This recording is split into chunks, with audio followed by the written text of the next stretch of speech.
মাছ মাংস কোনো কিছুই লাগবে না খাবার টেবিলে এই রেসিপিটা থাকলে শুধুমাত্র ডিম দিয়েই বানিয়ে নিতে পারবে। আর এটা খেতে এতটাই সুস্বাদু যে ভাত, রুটি, পরোটা, লুচি সবের সঙ্গে জাস্ট ফাটাফাটি। আজকে তোমাদের সঙ্গে ডিম দিয়ে অসাধারণ স্বাদের একটা রেসিপি শেয়ার করব, যেটা থাকলে এক পদেই প্লেট ফাঁকা হয়ে যাবে। চলো তাহলে দেরি না করে রেসিপিটা শুরু করা যাক। এই দারুণ লোভনীয় রেসিপিটা বানানোর জন্য একটা নির্দিষ্ট কাপের মাপ করে 1 কাপ মসুর ডাল নিতে হবে। মসুর ডালে প্রচুর পরিমাণে নোংরা থাকে, তাই ভালো করে জল পাল্টে ধুয়ে নিতে হবে। 3-4 বার জল পাল্টে ধুয়ে নিয়েছি। এবার এই মসুর ডালটা একটা কড়াইয়ের মধ্যে নিয়ে নিতে হবে। এবার এর মধ্যে একটা বড় সাইজের পেঁয়াজকে স্লাইস করে কেটে নিয়ে অ্যাড করতে হবে। তার সঙ্গে ছোট সাইজের 4টি কাঁচা লঙ্কা গোটায় অ্যাড করতে হবে। তারপর দিতে হবে 1/2 চামচ লঙ্কা গুঁড়ো, 1/2 চামচের কম হলুদ গুঁড়ো, জিরে গুঁড়ো 1/2 চামচ, ধনে গুঁড়ো 1/2 চামচ, স্বাদ মতো একটু নুন অ্যাড করে দেবে। তারপর দিয়ে দিতে হবে আদা রসুন বাটা 1/2 চামচ, 1 চামচ সরষের তেল অ্যাড করে দিতে হবে। তারপর 1 গ্লাস জল অ্যাড করে দিতে হবে। এবার সমস্ত কিছু ভালো করে মিশিয়ে নিতে হবে। এবার এই কড়াইটা চুলোর উপর মিডিয়াম ফ্লেমে রেখে দিতে হবে। 7 থেকে 8 মিনিট মিডিয়াম ফ্লেমে ঢাকা দিয়ে রান্না করে নিতে হবে। 8 মিনিটের মধ্যে ডাল খুব ভালোভাবে সেদ্ধ হয়ে যাবে। এই কাজটি কিন্তু তোমাদের প্রেসার কুকারে করলে হবে না, এভাবে কড়াইয়ে বা কোনো পাত্রে করে নিতে হবে, তাহলে একদম ডালটা পারফেক্ট ভাবে কুক হয়ে যাবে। এবার ঢাকা দিয়ে কড়াইটাকে চুলো থেকে নামিয়ে রেখে দিচ্ছি। এবার ডিমগুলোকে ভেজে নিতে হবে। তো এখানে আমার প্রয়োজন বুঝে 5-6টি ডিম নিয়েছি, তোমরা নিজেদের প্রয়োজন বুঝে কম বেশি নিতে পারো। এখন চুলোর উপর একটা তড়কা প্যান নিয়েছি, দিয়েছি 1 চামচ তেল। তেলের মধ্যে নুন আর হলুদ অ্যাড করে দিতে হবে। তেল ভালো করে গরম করে নিতে হবে। তারপর ডিমটা অ্যাড করে একদম উল্টে পাল্টে লালচে করে ভেজে নিতে হবে। তোমরা এই ডিম ভাজিটা যে কোনো কড়াই বা ফ্রাই প্যানে করতে পারো।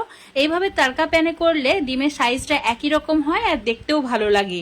তো তোমাদের ইচ্ছা মতো উল্টে পাল্টে এভাবে লালচে করে ভেজে নেবে। তারপর এভাবেই সবগুলোকে রেডি করে নিতে হবে। তো দেখতেই পাচ্ছ সব ডিমগুলো আমার রেডি করা হয়ে গেছে, মানে ভাজা হয়ে গেছে, একদম পারফেক্ট হয়েছে। এবার চুলোর উপর একটা ফ্রাই প্যান নিতে হবে। চুলোর ফ্লেমটা মিডিয়ামে রেখে অ্যাড করে দিতে হবে 2 চামচ সরষের তেল, তেজপাতা 2 টুকরো করে, 3টি এলাচ, 2 টুকরো দারচিনি, আর দিতে হবে 2টি বড় সাইজের পেঁয়াজকে ঠিক এইভাবে বড় বড় টুকরো করে কেটে নিয়ে 3-4 মিনিট মিডিয়াম ফ্লেমে ভালো করে একটু ভেজে নিতে হবে। পেঁয়াজের কালার যখন গোল্ডেন হতে যাবে সেই সময় অ্যাড করে দিতে হবে আদা রসুন বাটা 1/2 চামচ, আর সেটাও 2-3 মিনিট ভেজে নিতে হবে। যখন একটা সুন্দর সুগন্ধ বের হবে অ্যাড করে দিতে হবে কেটে রাখা টমেটো। এখানে ছোট সাইজের 2টি টমেটোকে ছোট ছোট টুকরো করে কেটে নিয়ে অ্যাড করেছি।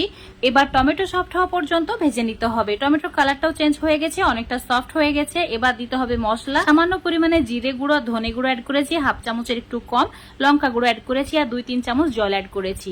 খুব সুন্দরভাবে এই মশলাটাকে কষিয়ে নিতে হবে। যখন হালকা একটু তেল ছাড়তে শুরু করবে অ্যাড করে দিতে হবে সামান্য পরিমাণে নুন।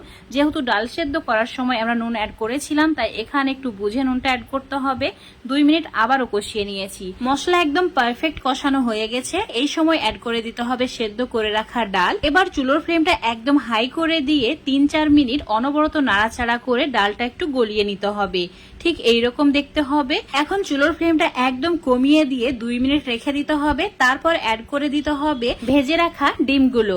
আর ডিমগুলো ঠিক এইভাবেই অ্যাড করবে, বেশি নাড়াচাড়া করা যাবে না ডিমগুলো অ্যাড করার পর। তো উপর থেকে অল্প পরিমাণে ধনে পাতা কুচি আর তার সঙ্গে 3-4টি কাঁচা লঙ্কা 2 ফালি করে কেটে নিয়ে অ্যাড করে দেবে। এবার ঢাকা দিয়ে লো ফ্লেমে 3 থেকে 4 মিনিট মতো রান্না করে নিতে হবে। তারপর চুলোটাকে অফ করে 5 মিনিট এভাবেই রেখে দিতে হবে। এখন তোমাদের চুলোটাকে অফ করে 5 মিনিট পর দেখাচ্ছি।